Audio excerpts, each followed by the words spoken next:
the funding deficit for African entrepreneurs is estimated at several billions of dollars across the continent. But the mid-stage African entrepreneurs need not just funding, but other skills and strategies that empower them for the journey ahead. Chatting to me on this is Trish Thomas. She's the Chief Executive Officer at Cascada, an organization that empowers African entrepreneurs with tailor-made programs and also a pile of cash on the table. Good having you in the studio with me tonight. It's great to be here. Thanks for having me. I love the money part of that. It's a welcome Absolutely. handshake. Great. Are we making progress as African entrepreneurs? Do you see progress in your interactions and in working with entrepreneurs in Africa, male, female businesses? Absolutely. Absolutely. I think we're seeing African entrepreneurship and the startup ecosystem really evolve and mature.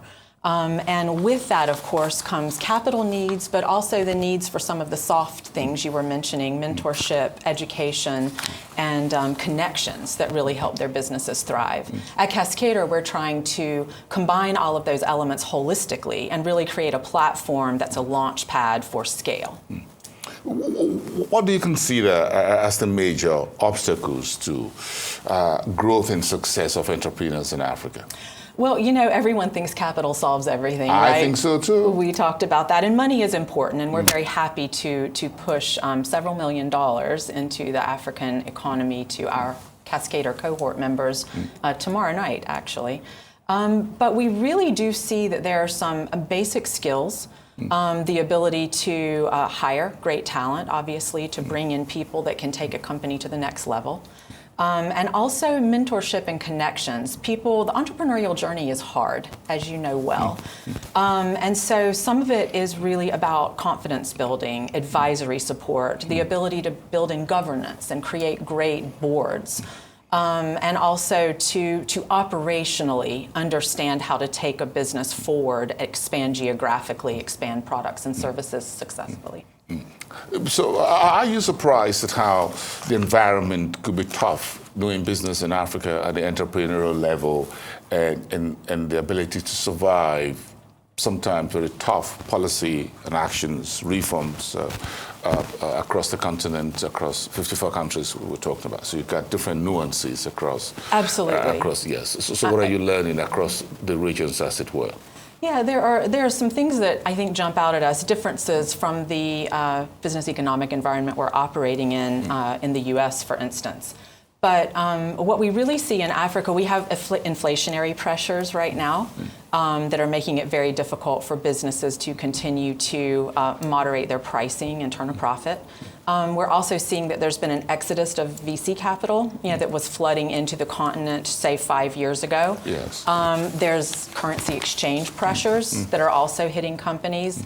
And so I think all of that has come together to create quite a difficult environment. Infrastructure is an issue as well. Sometimes just power and logistics can add pressures to small businesses. So on top of that, you really have to have high-performing transformational leaders that are able to adapt, that are able to bring in the talent that they need, and are able to be very, very versatile. Are you encouraged by the spirit of entrepreneurship on the continent? Absolutely. It's one reason that we are so passionate at Cascada about focusing on Nigeria. This is our focus. We've chosen to kind of make this our beachhead, and we're pleased to do that. The value that people put on education, the amazing passion and commitment to their country that we see, and to excellence, people really wanting to strive to be the best. All of those are elements that I think pull us into this market and inspire us every day to serve the African entrepreneurs that we work with. So let's chat a little bit about a women-led entrepreneurship, and that's very dear to everyone's heart, because everyone believes that, look, you put in more, you support more women, you invest in women, then you've got a whole lot good coming to you. Absolutely. In terms of resilience, in terms of the ability to multiply capital and impact society down the bottom of the pyramid. So are there specific challenges that you see here for female-owned enterprises in terms of raising capital and the ability to find other sources of capital that would be very friendly, right, to women? Right. Well, one thing I think we see globally is that women receive a very small portion of investment capital from angels, PE, or at the VC level. So I think the gap in capital access is a big problem. I think there's also, the juggling of familial obligations and professional aspirations that, again, women deal with broadly, not just in Africa. And here, I think we're seeing the female entrepreneurial community really bond together. I know the women in our Cascader cohorts really become quite a tight, supportive community for each other. And for women, that's critically important, that they receive access to mentorship, support from each other, as well as the capital and education that every strong entrepreneur needs. Speaking specifically to Nigeria, what's on the table? Are there specific sectors you look into see your interventions, as it were, or is it just generally across businesses, across sectors, as long as you find folks who are resilient, who are good to go, ready to adapt? We've seen very major reforms that's turning virtually everyone upside down, in the manner of speaking. But again, you've got to move on. Yeah, great question. What we're really looking for with Cascader and what makes people prime candidates for what we're able to offer is that they're at that inflection point of growth. These aren't typically startups. They're companies with several years under their belt. They're in revenue. Often they're profitable. And they've proven traction for their concept. So they have customers, they're selling in market, and they're learning. And they're really at that point where they're ready to take off and scale. And we love catching these founders at that point because it's the place where this kind of support and capital that we have to offer can be catalytic. And that's why we've named our fund that we're launching tomorrow, our Catalytic Fund. Because what we really want it to do is help these entrepreneurs step it up to the next level with the support that they need. And don't get stuck somewhere. Exactly, there. and don't just plateau. Yes. And kind of max out their potential. We want to take high potential entrepreneurs and companies that have a proof of concept, and we really want to help them scale. So they got to pitch for that. Precisely, and they have to pitch for it. Yeah, there's no free lunch, not even in Freetown. Yeah, exactly. So exactly. they've got to put something on the table. Based on what you've seen so far, are you seeing creativity, innovation in some of those? Absolutely. I mean, that's where the real value creation happens. You know, it's that you've solved a problem for people, and you're able to push that solution into market. And so these aren't really entrepreneurs that are just kind of dabbling around the edges of the problems in society. We're looking for people that are making a social impact.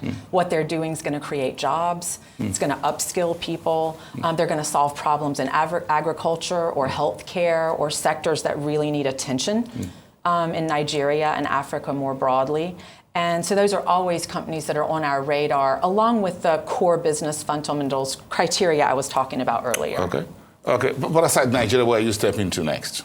What do we step into next? We really want to ramp up support for our alumni community, the entrepreneurs that have come through our program that we know personally and have relationships with. We want to deploy more capital. This year, as you mentioned, we're going to have 9 finalists pitching for about $3 million tomorrow night. Here in Lagos. We're really excited about our first annual pitch day for our Catalytic Fund. And we're also in the middle of our annual Cascader application cycle for our accelerator program in the fall. Those applications close June 1st. So that's kind of hot on our radar that we're wanting to bring in really strong leaders to that program for the fall cohort. Look, Trish, if you're putting $9 million on the table tomorrow evening, I'm going to be there. We would love to have you. I'm just going to be around. $9 million? I don't think it'll be 9, but it's going to be a big number. A big number. I'm bidding. Love it. I'm bidding. I hope I can compete. It's nice having you around. It's Thank wonderful you so to much be here. for sharing what you're doing in Nigeria and supporting the country entrepreneurs at this very critical time for the economy. Thank you so much. And this is a parting short handshake. Thank you, madam. It's good to have you here. Trish Thomas from the CEO at Cascader.